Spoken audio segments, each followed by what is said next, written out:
Anyway, I'm going to kind of drift off of this entire sovereignty issue.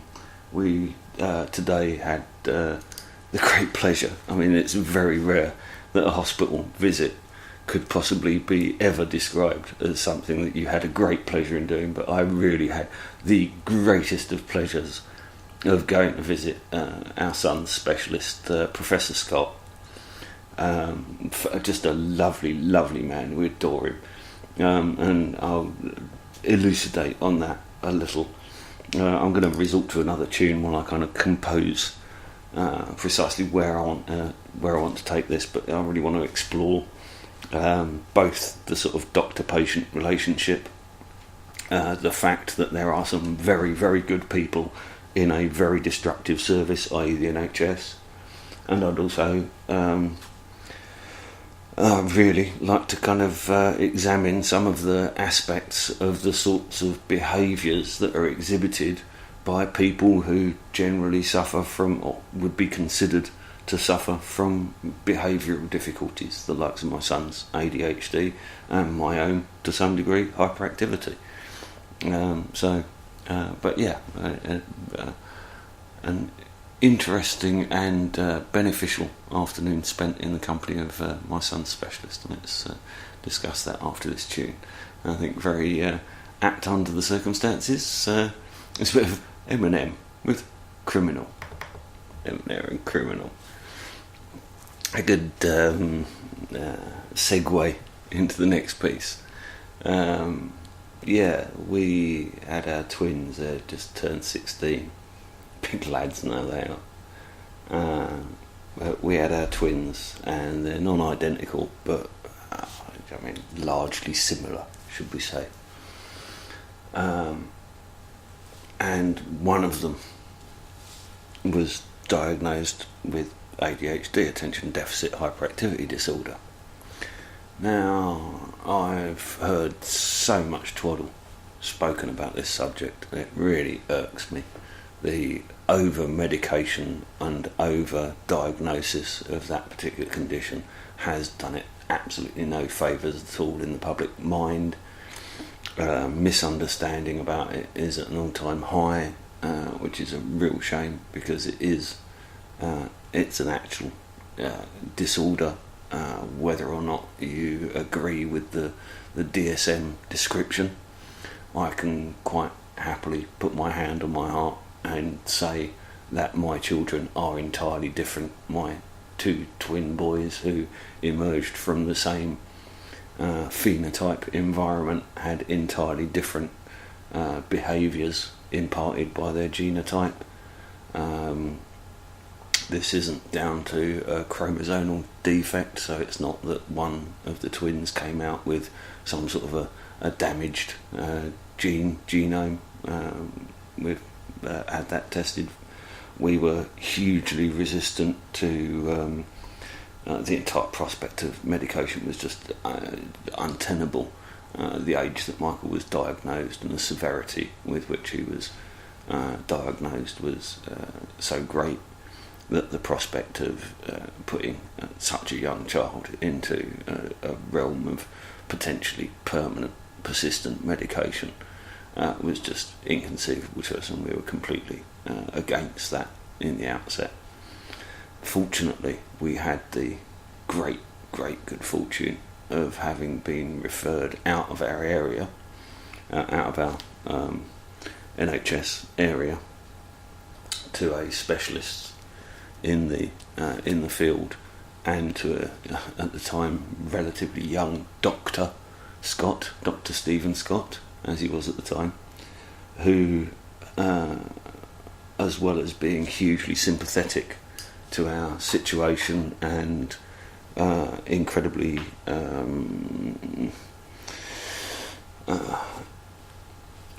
lacking in any coloration with which he viewed us as a family, considering we were presented to him with multiple sort of complex housing and social issues at the time, sort of 20 years ago. And he entirely supported our efforts not to medicate our son. and as a consequence we were entered onto something that he was running at the time as an experimental course for the purposes of training children's psychologists with, and we entered into part of that research group as part of our training on this particular program called the Webster Stratton program. I should Google that and post a link in the chat, because if any of you know any parents or children who are afflicted by any extremities of disruptive behavioural problems, then I can absolutely assure you that the Webster Stratton program is the way forward. It's effectively a cognitive behavioural therapy. It's all about allowing the parent and child space to be explored by both parties. When we're presented with a confrontational child or a difficult child, it's very easy to become the bossy and overbearing dominant parent, constantly trying to enforce our will upon this immovable object, and that becomes incredibly wearing and a kind of vicious cycle of sorts that it's very difficult as parents with a young child to break out of. And the Webster Stratton system essentially gives you the parenting tools, the skill set with which to deal with some of these incredibly challenging behaviours. And it was incredibly important to us because we recognised immediately that Michael's condition, disorder, however you wish to describe it, was similar to that of the autistic savant, where his skill set that he acquired through his makeup, through this condition, presented him with a very different sort of learning landscape, where his world was a very different one to explore than most of his siblings or his peers. One of the key things that most people don't recognise in the ADHD child is the diminished fear response due to a diminished pain response. And because of the way that the brain is kind of hook-wired in the ADHD or the hyperactive mind, that the actual sensations from the extremities, from the external world, are on kind of hold for other intellectual processes to be carried out. And this kind of hold cycle delays the onset of the normal sort of pain response. So an ADHD child with their finger in a flame will quite literally be able to hold it there for 2 or 3 times as long as their peers before going out and pulling the thing out of the flame. Well, the implication of this on a child's learning is that obviously the usual kind of slaps that life gives you if you misbehave yourself wildly, you know what I mean? If you ride your bike stupidly, you will fall off and crash and hurt yourself. Well, unfortunately, with the likes of both myself and my son, you fall off, you don't hurt yourself as much as you expected you would, or would have expected any of your peers to, laugh wildly, get back on and do exactly the same thing again, and hurt yourself again, exactly the same amount. And so pain doesn't become the educator that it is for the normal child. And so you have much more extreme exploratory behaviours, you know what I mean? An ADHD child will explore a much wider territory of its local area than its peers. And again, you know what I mean, we have this direct comparison because we have Michael's twin who isn't affected by this sort of condition, that we always have this direct comparison, and also, you know what I mean, or either of his 2 other brothers. So we have, you know what I mean, this kind of direct familial comparison where all 4 boys have been raised in an identical phenotype environment where their emotional and physical needs have largely been met to the best of our abilities. And yet we have this one child who, despite his huge intellectual capacity, completely failed his exams that he took in the summer. Unlike his brother, who passed something like 13 bloody GCSEs, a ridiculous amount. And this drew us sort of painfully aware of how the differences express themselves, because if anything, Michael is by far the more academically gifted, but simply his condition would not allow him to achieve the levels of academic discipline that would be required in order to be able to express that academia on paper as you're expected to in an exam situation. Again, we've hugely landed on our feet. Lewisham College has come to the rescue, and Michael is now indentured onto a computer systems course, which will just suit him down to the ground level 3 course, which will essentially leave him with more or less a full vocational degree at the age of 19, and in a subject that he's hugely interested in. He's always had shared my fascination with computers and all things technological. And moreover, after having undertaken this Webster Stratton course, we were then presented as parents with certain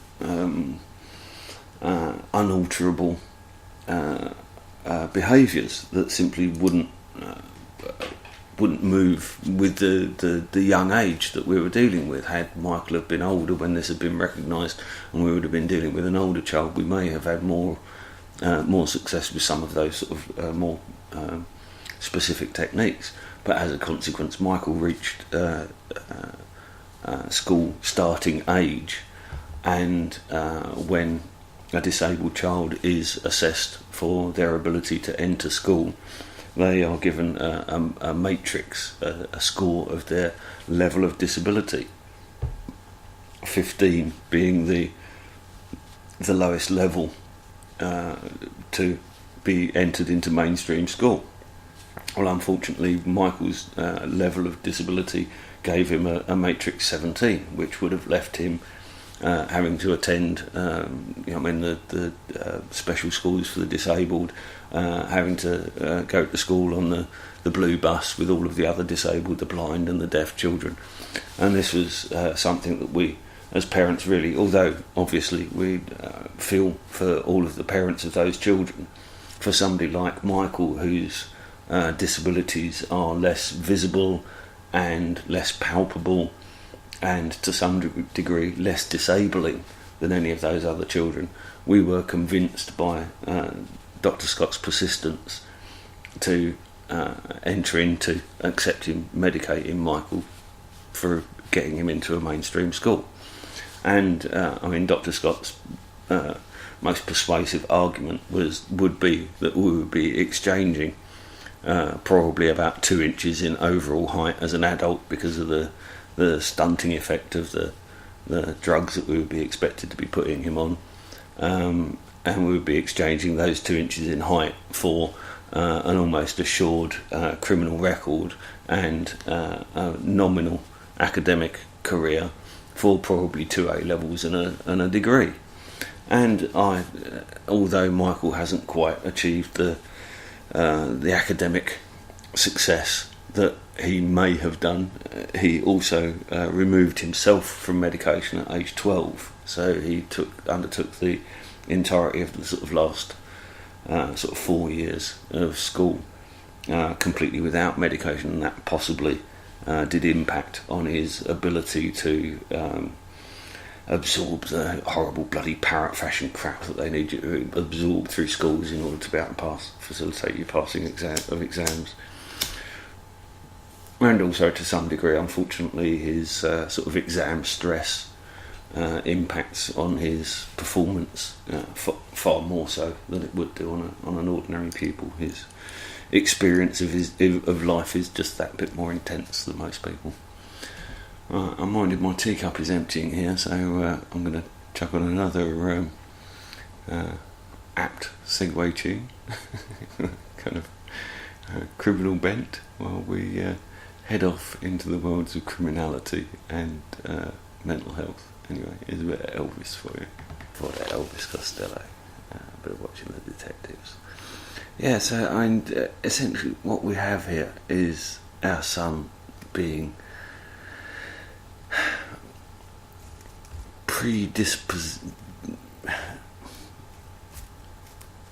having a predisposition, whether it be genetic, behavioural, environmental,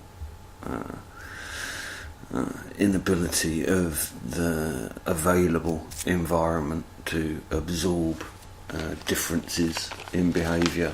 All of these are easy rationales to be able to apply to this sort of situation.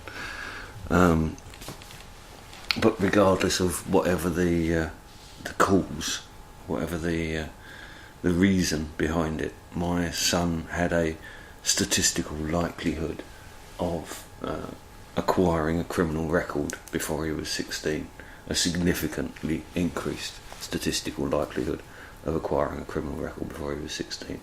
He had a significantly increased statistical likelihood of becoming addicted to drink, drugs, or both. All manner of various hideous potential outcomes which have been documented as being part of the condition that is inherited.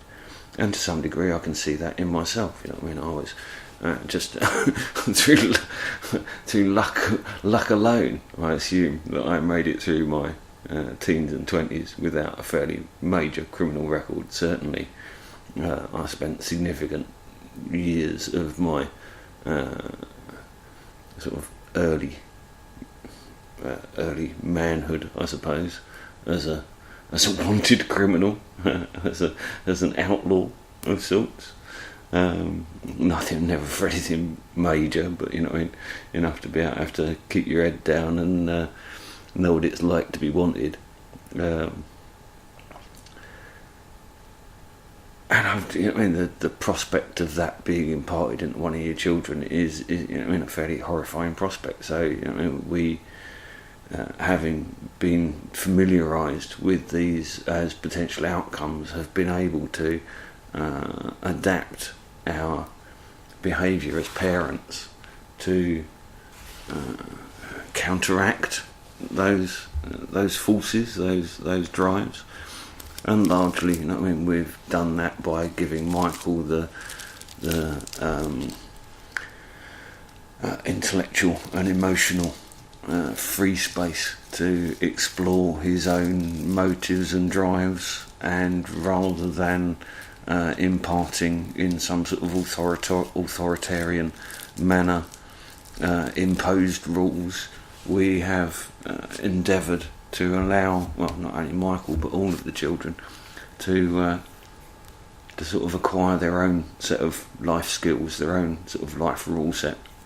Again, to explore their own ethics rather than trying to impart some sort of predetermined set of morals onto them. And as a consequence, I genuinely believe that Michael has not only escaped the risky behaviour that normally is the consequence that leads to the coming a cropper with the law is a consequence.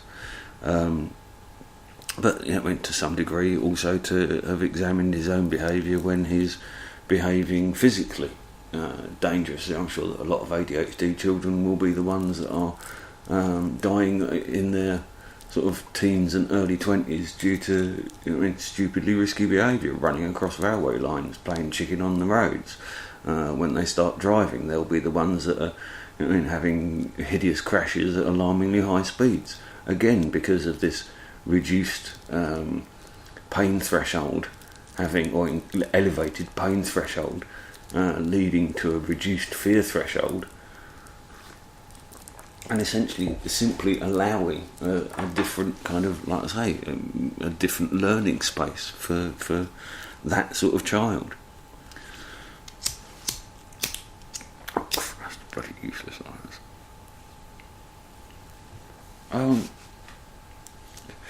and this kind of dials back into, what I've been saying for a long time, that criminality is it's not a bloody career choice. Nobody decides, I'm going to be a career criminal. If you had job prospects and an applicable role in which to be able to assume in society, and a society that facilitated you adopting that role, then it's extremely damn unlikely that you're going to end up pursuing a criminal career. And even then, it's extremely likely that if you do, it would simply be excuse me, one moment, sorry about that. It's extremely likely that you'd be pursuing that criminality out of a degree of ignorance. I think it was Aristotle that said that in the true knowledge of the full implications socially, emotionally and karmically of their actions, then no man would enter into criminality knowingly. And I kind of agree with that I think that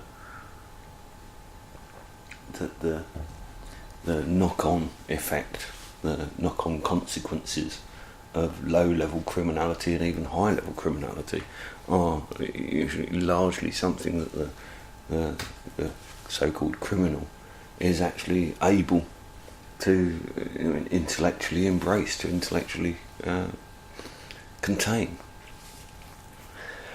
So there we go.